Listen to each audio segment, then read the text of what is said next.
Assalamualaikum warahmatullahi wabarakatuh. Alhamdulillahi hamdan katsiran tayyiban mubarakan fih kama yuhibbu rabbuna tabaraka wa ta'ala wa yardah. Wa ashhadu an la ilaha illallah wahdahu la syarika lah wa ashhadu anna Muhammadan abduhu wa rasuluhu la nabiyya ba'dah. Allahumma salli wa sallim wa barik ala nabiyyina Muhammadin wa ala alihi wa sahbihi ajma'in. Wa qala Allah ta'ala fi kitabihil karim, ya ayyuhalladzina amanu taqullaha haqqa tuqatih wa la tamutunna illa wa antum muslimun, amma ba'd. Para alim ulama, para ustaz, para sesepuh yang senantiasa saya hormati dan saya muliakan, bapak-bapak dan ibu-ibu jamaah Masjid An-Nur yang dirahmati Allah Subhanahu wa ta'ala, kita senantiasa memanjatkan rasa syukur kehadirat Allah Subhanahu wa ta'ala. Semoga rasa syukur ini senantiasa memberikan banyak kebaikan-kebaikan kepada kita semuanya.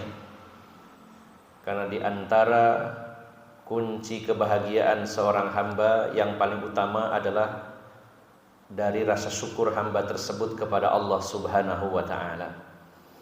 Semakin besar rasa syukur kita, maka semakin besar pula kebahagiaan kita.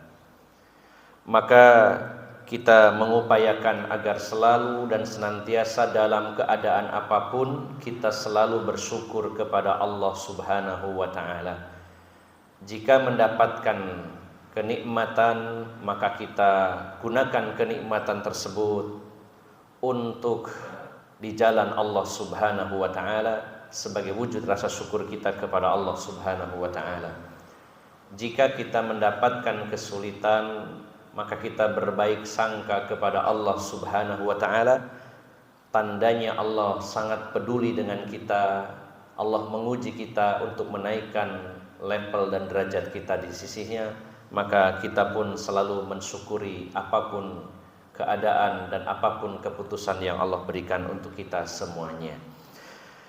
Bapak Ibu yang dimuliakan Allah Subhanahu wa ta'ala, kita lanjutkan kajian kitab Ad-Da'u wad-Dawa karya Imam Ibnul Qayyim Al-Jauziyah rahimahullah. Masih membahas tentang dampak buruk dari dosa dan maksiat. Di halaman yang ke-81 beliau menulis faslun al-ma'asi tudhibul haya. Perbuatan-perbuatan maksiat itu dampak negatifnya akan menghilangkan rasa malu. Ketika seseorang terus-menerus bergelimang dalam dosa dan maksiat, maka dengan sebab dosa dan maksiat tersebut Allah akan hilangkan rasa malu dalam dirinya. Wa min uqubatiha dhihabul haya'i alladhi huwa madatu hayatil qalbi wa huwa aslu kulli khair wa dhihabuhu dhihabul khairi ajma'uhu. Dan di antara akibat atau dampak dari perbuatan dosa dan maksiat itu adalah hilangnya rasa malu, di mana rasa malu ini adalah sumber kehidupan hati seseorang. Dan rasa malu itu adalah usul, maksudnya pokok segala kebaikan. Di mana hilangnya rasa malu dari diri seseorang, maka hilang pula kebaikan secara keseluruhan dari orang tersebut. Bapak Ibu jamaah sekalian, Rasulullah menyatakan dalam hadis yang diriwayatkan Imam Bukhari, beliau bersabda, al-haya'u khairun kulluh. Rasa malu itu adalah kebaikan isinya seluruhnya. Artinya Bapak Ibu jamaah sekalian yang dimuliakan Allah Subhanahu wa ta'ala, hidupnya hati seseorang itu karena ada rasa malu dalam dirinya. Ketika rasa malu itu hilang dari diri seseorang, maka hilanglah kebaikan-kebaikan dari dirinya. Karena siapapun yang diberi sifat malu, maka dia tercegah dari segala keburukan-keburukan. Bapak Ibu jamaah sekalian yang dimuliakan Allah Subhanahu wa taala, sampai Rasulullah menyatakan kalau orang itu punya malu, maka di dalamnya terkumpul kebaikan-kebaikan. Sebaliknya kalau orang itu berkurang rasa malunya, apalagi sampai hilang rasa malunya, maka hilanglah kebaikan-kebaikan dari dirinya.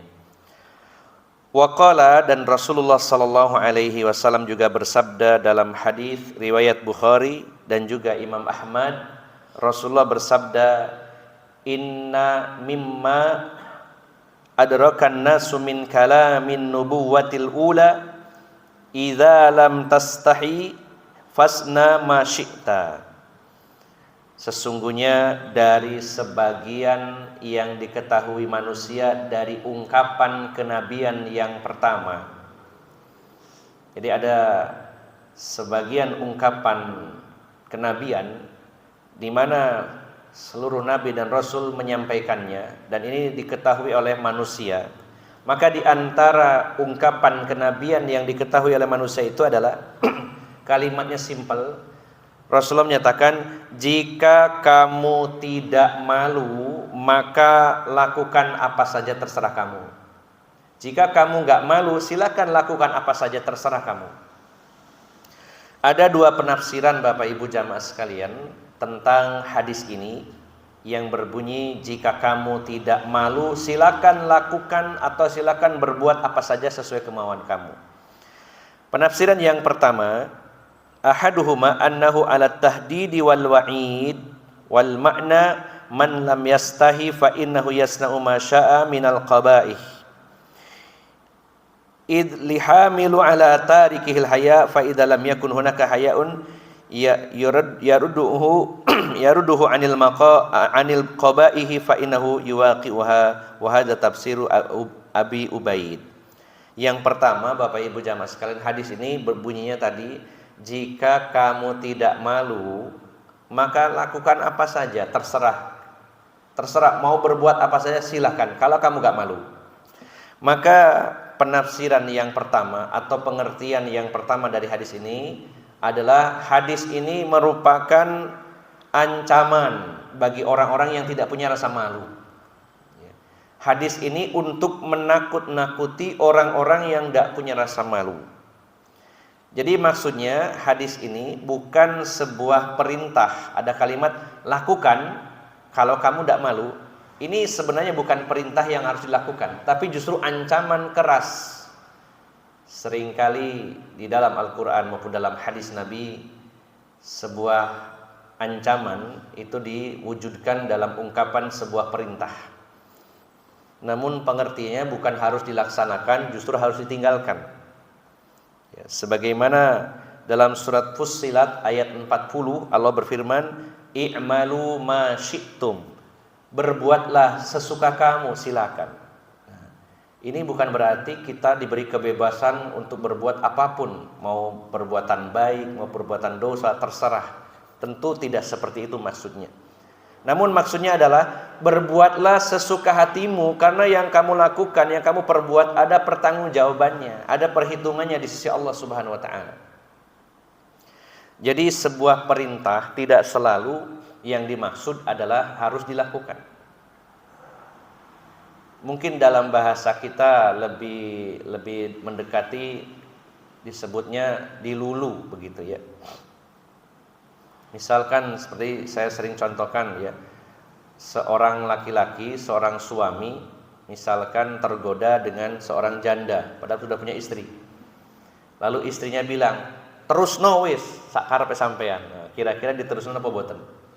Nah, ini diterus-terus no lo sampean nak ngongkon wingi. Ya, pengertiannya bukan menyuruh, tapi ini sebuah ancaman keras dari istrinya. Wis terus no ya. Kira-kira jenengan terus apa buatan? Begitu pula orang tua kepada anak-anaknya. Anaknya laki-laki penean mawon ya. Ibu ngomong, "Wis terus no penean." Nah, itu bukan berarti diterus no gitu ya. Bukan malah ngelama, oh dikongkon diterus no, bukan. Ini maksudnya ancaman keras, sebuah larangan justru. Nah, jadi hadis ini menurut pengertian yang pertama, sebagian ulama menafsirkannya bahwa ini bukan perintah untuk berbuat sesuka hati, tapi ini justru larangan, bahkan ancaman keras. Kalau kamu tidak punya malu, terserah, silakan mau melakukan apa saja. Tapi ingat, apa yang kamu perbuat ada perhitungannya di sisi Allah, ada balasannya di sisi Allah Subhanahu wa taala. Maka ini bukan sebuah perintah, tetapi justru sebuah ancaman dari Allah Subhanahu wa taala. Adapun penafsiran yang kedua, sebagaimana penafsiran Imam Ahmad, ini justru hadis ini menunjukkan kebolehan. Annal fi'la idza lam tastahi minallahi faf'alhu. Bahwasanya perbuatan itu jika kamu enggak malu dari Allah Subhanahu wa taala, maka lakukanlah. Maksudnya Bapak Ibu jamaah sekalian, barometer atau ukurannya kita pertimbangkan mau berbuat sesuatu, dihitung-hitung, oh ini perbuatan ini bagus, saya tidak malu melakukannya, saya tidak malu kepada Allah Subhanahu wa taala, maka lakukan. Jadi maksudnya kalimat ini menurut pengertian yang kedua, kita timbang-timbang dulu ketika akan berbuat. Kalau ternyata kita pastikan perbuatan ini baik dan tidak membuat kita malu di hadapan Allah, maka lakukan. Tapi kalau itu membuat kita malu kepada Allah, jangan lakukan. Nah, maka para ulama, dan ini jumhur ulama, lebih cenderung merojihkan, menguatkan pendapat yang pertama. Bukan sebuah informasi atau kebolehan, tapi justru larangan. Jika kamu tidak punya malu, atau jika kamu tidak punya malu, maka lakukan. Ini artinya larangan dan ancaman dari Allah Subhanahu wa taala agar kita ini harus punya rasa malu supaya tidak berbuat sesuka hati, begitu. Bapak Ibu jamaah sekalian yang dimuliakan Allah Subhanahu wa taala. Maka kata Imam Ibnu Qayyim, wal maqsudu anna dzunuba tad'iful haya minal abdi hatta rubbama insalakha minhu bil kulliyah. Hatta rubbama innahu la yata'atsaru bi ilmin nasi bi su'i halihi wala batilaihim alaihi. Nah, kata beliau, maksudnya pembahasan ini tentang bab ini bahwa maksiat itu menghilangkan rasa malu. Maka kata beliau bahwasanya dosa-dosa itu akan melemahkan rasa malu dari seorang hamba. Bahkan lambat laun kalau dia terus berdosa, terus bermaksiat, maka secara keseluruhan rasa malunya akan dicabut oleh Allah Subhanahu wa taala, akan dihilangkan. Nah, kalau rasa malu sudah hilang, maka perbuatan-perbuatan buruk yang dilakukan seseorang, dia tidak akan pernah peduli lagi dengan pandangan orang lain. Tidak berpengaruh penilaian orang kepada dirinya ketika dia berbuat jelek, sehingga dia dengan mudahnya, leluasanya berbuat jelek. Bapak Ibu jamaah sekalian yang dimuliakan Allah Subhanahu wa taala, kalau orang itu bergelimang dalam dosa dan maksiat, rasa malunya semakin hari semakin menipis, bahkan akhirnya habis. Dan kalau sudah habis rasa malu itu, maka terkumpul segala keburukan dalam diri seseorang. Namanya juga orang sudah tidak punya malu, dia melakukan apapun nyantai. Dan pada hari ini Bapak Ibu jamaah sekalian, banyak sekali orang-orang yang kehilangan rasa malu. Bahkan hilang dari diri para wanita. Sebenarnya idealnya, jika dibandingkan laki-laki dengan perempuan, itu harus lebih pemalu perempuan, walaupun harus sama-sama punya rasa malu. Nah, ketika para wanitanya sudah tidak punya malu, apalagi yang laki-lakinya. Dan pada hari ini Bapak Ibu jamaah sekalian, karena era digital, era informasi, apapun tersebar dengan cepat dan meluas bahkan ke seluruh dunia.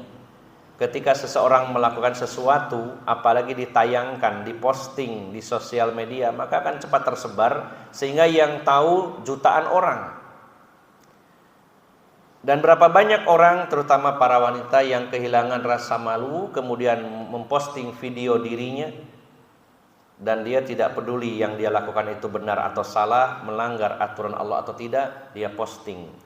Nah, maka yang jadi sorotan adalah ketika dia ini memposting sesuatu yang mengandung unsur dosa, dia melakukan perbuatan dosa lalu diupload, diposting, disebarkan. Maka ini sangat mengerikan pada hari ini betapa banyaknya para wanita yang kehilangan rasa malu melakukan sesuatu di video, disebarkan, ditonton orang banyak.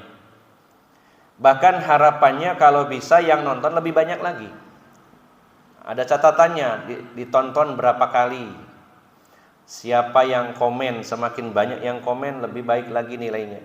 Apalagi dapat saweran bintang, lebih banyak lagi pendapatannya.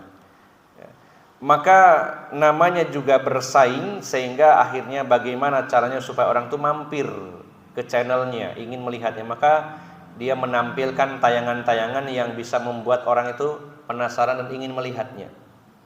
Terutama bagi para wanita, ini sangat mudah menarik hati para laki-laki. Para laki-laki yang tidak niat nyari saja, ketika scroll nyari-nyari, ono sing apik, berhenti di situ. Bahkan diikuti supaya dapat video yang paling update begitu. Nah, pada hari ini banyak orang yang kehilangan rasa malu. Misalkan menampilkan auratnya di hadapan orang lain, di hadapan khalayak, bahkan dia joget-joget ya, dengan menampakkan auratnya, sebagian lekuk tubuhnya ditampakkan, dan itu ditonton oleh jutaan laki-laki di seluruh dunia dan dia bangga. Maka Bapak Ibu jamaah sekalian, kalau orang itu sudah tidak punya malu, maka dia sudah tidak peduli lagi dengan dosa, tidak peduli lagi dengan pandangan orang lain. Maka ini situasi yang sangat mengkhawatirkan. Semoga di antara kita bila seperti itu segera bertaubat kepada Allah Subhanahu wa taala, miliki kembali rasa malu, karena rasa malu ini mencegah seseorang dari perbuatan-perbuatan buruk. Bapak Ibu jamaah sekalian yang dimuliakan Allah Subhanahu wa taala. Di penghujung bab ini Imam Ibnu Qayyim menyatakan bahwa wal haya, malu, wal haya mustaqun minal haya wal ghaitu yusamma haya bil qasr lianna bihi hayatal ardi wan nabatin dawab wa kadzalika bil haya hayatud dunya wal akhirah. Jadi akar suku katanya al haya, yang malu, dalam bahasa Arab disebut al haya. Jadi ha, iya, alif, hamzah, haya. Ini akar katanya sama dengan kata haya. Haya ini artinya hujan. Dan juga satu akar kata dengan hayah, hidup. Nah, maka kenapa haya dengan haya dan juga hayat ini satu kata? Ini menunjukkan bahwa orang yang memiliki haya, yaitu sifat malu, maka hatinya hidup. Sebagaimana juga kata hayat. Kita mendengar kata hayatud dunya wal akhirah, kehidupan dunia dan akhirat. Dan hujan juga dalam bahasa Arab ditulis haya, hujan, karena hujan menghidupkan, menumbuhkan tanaman. Artinya Bapak Ibu jamaah sekalian, orang kalau punya rasa malu maka hatinya hidup. Kalau orang sudah kehilangan rasa malu, hatinya mati. Semakin besar rasa malu seseorang menunjukkan besarnya iman orang tersebut. Karena Rasulullah menyatakan dalam hadis yang lain, al-haya'u syu'batun minal iman. Ketika Rasulullah menjelaskan bahwa iman itu ada 70 cabang, beliau menyatakan al-imanu bid'un wa sab'una syu'bah. Sesungguhnya iman itu ada 70 cabang.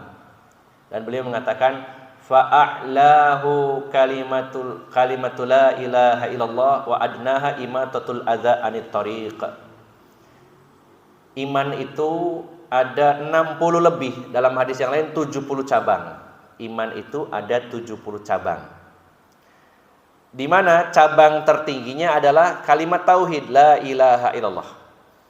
Dan cabang yang paling rendahnya adalah menghilangkan duri, menghilangkan gangguan dari jalan. Ini adalah cabang iman yang paling rendah. Dan di antara 70 cabang itu Rasulullah menyatakan wal haya'u syu'batun minal iman, dan termasuk malu itu cabang dari keimanan. Kalau kita punya 70 cabang keimanan, maka sempurnalah iman kita.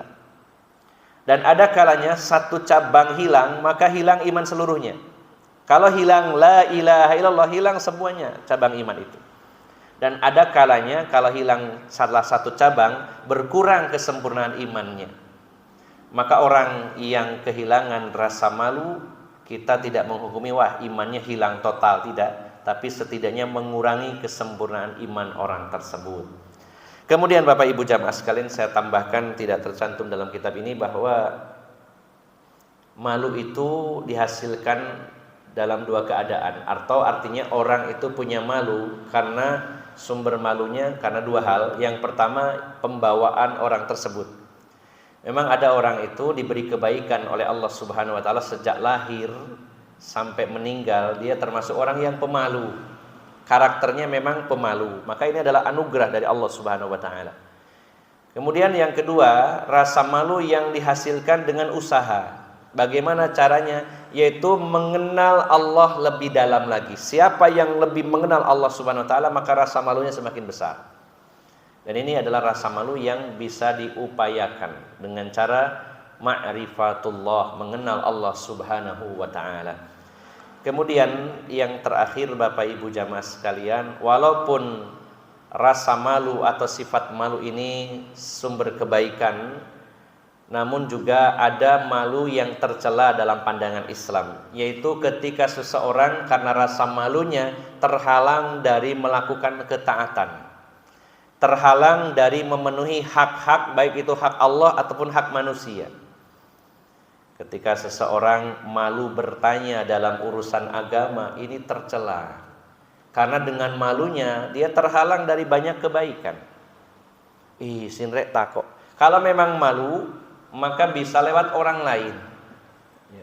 Sebagaimana Ali bin Abi Thalib pernah ingin bertanya kepada Rasulullah SAW, tapi malu karena posisi beliau sebagai menantu. Nah, pertanyaannya juga agak mendalam. Jadi ada seseorang yang diminta tolong oleh Ali bin Abi Thalib, tolong tanyakan kepada Rasulullah. Rasulullah kan mertua saya sungkan. Yaitu tentang hukum madhi, ya, hukum madhi. Madhi, ya, nun sewu, yang keluar dari kemaluan laki-laki itu bisa air kencing, air mani, wadi, dan madhi. Ada 4. Dan yang 3 najis, yang 1 tidak.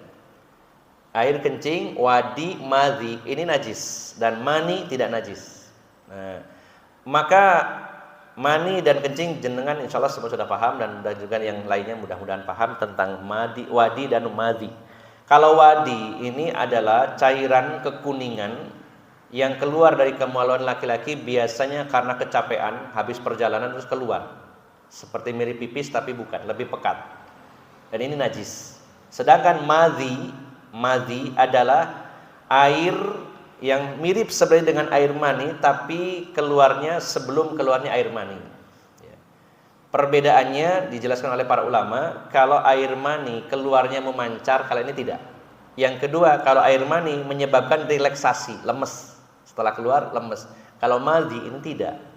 Perbedaannya 2. 1 dari segi kalau air mani memancar, kalau madhi tidak memancar. Yang kedua, tidak menyebabkan lemas ketika keluar. Maka Ali bin Abi Thalib ingin bertanya, karena beliau mengatakan kuntu rajulan maddaan. Saya ini seorang laki-laki yang sering keluar madhi, ya, keluar seperti mani tapi tidak memancar dan tidak lemas. Dan saya ingin konsultasi kepada Rasulullah tapi malu, saya menantunya, saya izin. Maka nyuruh orang lain. Nah, maka ditanyakan oleh temannya kepada Rasulullah SAW tentang bagaimana menangani madhi ini. Maka Rasulullah menyatakan sesungguhnya madhi itu najis, maka kalau keluar bersihkan ia dan bersihkan pula di sekitar tempat keluarnya. Ya, jadi tempat dibersihkan dan juga di sekitarnya juga ikut dibersihkan untuk menghilangkan najisnya. Maka Bapak Ibu jamaah sekalian, malu yang tercela itu adalah ketika seseorang malu bertanya urusan agama, sehingga karena dia tidak tahu akhirnya banyak melakukan kesalahan. Makanya Ummul Mukminin Aisyah radhiyallahu anha dan juga Ummu Salamah dalam hadis menjelaskan, kami sangat terkesan dengan para wanita Ansor, di mana mereka itu menghilangkan rasa malu dalam urusan agama ketika bertanya kepada Rasulullah SAW. Kebanyakan para wanita malu bertanya kepada Rasulullah karena ada kalanya pertanyaan itu pertanyaan-pertanyaan yang sangat mendetail, mendalam. Di antaranya kata beliau, Pernah Ummu Sulaim, ini seorang wanita sahabiyah, beliau adalah ibunya Anas bin Malik. Di hadapan Rasulullah SAW dan ada para wanita yang lainnya dan juga para sahabat bertanya kepada Rasulullah, "Ya Rasulullah, bagaimana hukumnya seorang wanita kalau mimpi basah?" Ya, jadi yang mimpi basah itu bukan hanya laki-laki, tapi juga wanita. Ummu Sulaim bertanya kepada Rasulullah, "Ya Rasulullah, bagaimana penanganan caranya ketika seorang wanita bermimpi hubungan intim?" Maka para wanita sahabiah waktu itu, para wanita di zaman Nabi, banyak yang menutup muka mereka karena malu, merasa malu. Wah, ini pertanyaannya kok begini gitu. Padahal ini penting ya. Maka Rasulullah menjawab, "Maka perhatikanlah, jika ada air maka mandilah." Artinya nun sewu, kalau memang mimpi berhubungan intim lalu mengeluarkan mani basah bagi para wanita, maka wajib mandi. Nah, ini hukum yang penting ditanyakan. Kalau tidak tahu karena malu, maka bagaimana akan mengatasi ini? Tidak tahu hukumnya. Maka Bapak Ibu jamaah sekalian, secara umum sifat malu ini banyak kebaikannya, bahkan kebaikan secara total, walaupun ada pengecualian. Kalau dengan rasa malu ini seseorang terhalang dari belajar agama, maka ini tercela. Atau seseorang karena malunya menjadi terhalang melakukan perintah-perintah Allah. Seorang wanita malu berjilbab besar yang menutupi auratnya. Isin rek gaya jilbab kok diarani masuk angin. Nah, ini malu yang tercela. Malu yang menghalangi orang menjalankan perintah Allah Subhanahu wa taala. Malu ke masjid, malu berbuat baik, malu dan sebagainya, semua yang menghalangi seseorang dari kebaikan, maka sifat malu tersebut adalah sifat malu yang tercela. Bapak Ibu jamaah sekalian yang dimuliakan Allah Subhanahu wa taala, maka kesimpulan dari pasal atau bab ini adalah ketika orang itu terus-menerus berdosa dan maksiat, lambat laun rasa malunya akan berkurang dan bahkan akan terkikis habis. Dan jika rasa malu ini sudah habis atau tidak punya malu lagi, maka akan banyak keburukan-keburukan lain yang dilakukan orang tersebut. Maka milikilah sifat malu, karena sifat malu ini menghalangi dan mencegah seseorang dari perbuatan-perbuatan buruk. Kecuali malu yang menyebabkan seseorang bodoh dalam urusan agama, terhalang dalam memenuhi hak kepada Allah maupun kepada hamba, atau terhalang dari kebaikan, maka malu tersebut adalah malu yang tercela. Demikian Bapak Ibu jamaah sekalian yang dimuliakan Allah Subhanahu wa taala, semoga Allah masih menetapkan, meneguhkan rasa malu dalam diri kita sehingga kita terjaga dari perbuatan-perbuatan buruk. Demikian, semoga bermanfaat dan mohon maaf atas segala kekurangan. Aqulu qauli hadza wa astaghfirullah li wa lakum wa akhiru da'wana anil hamdulillahi rabbil alamin. Subhanakallahumma wa bihamdika asyhadu an la ilaha illa anta astaghfiruka wa atubu ilaik. Wassalamualaikum warahmatullahi wabarakatuh.